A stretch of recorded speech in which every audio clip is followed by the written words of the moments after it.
ஜாதக கட்டத்தில் ராகு கேதுக்களுக்குன்னு சொந்த வீடு கிடையாது. அது எந்த வீட்டில் இருக்காரோ அந்த வீட்டு அதிபதியை போல செயல்படுவார். அதனால் குரு அணியை சேர்ந்த மேசம், விருச்சகம், தனுசு, மீனம், கடக, சிம்மம் இந்த 6 லக்கணங்களுக்கு ராகு பகவான் நல்ல பலனை தரணும்னா இந்த வீடுகள்லேயே இருக்கணும். அதாவது நான் சொல்லக்கூடிய இந்த குரு அணி வீடு, செவ்வாயோட வீடு, சூரிய சந்திர வீடுகளில் இருந்தால் அந்த திசை யோகத்தை கொடுக்கும்.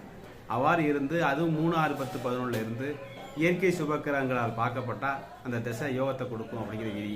அதுக்கு இந்த உதாரண ஜாதகம் பாருங்கள். இந்த கடக லக்கணம் 6ஆம் இடத்துல ராகு. ராகு அப்படிங்கிறது கடக லக்கணத்துக்கு குரு அணி, அது குருவோட வீடான தனுசில் இருக்குது.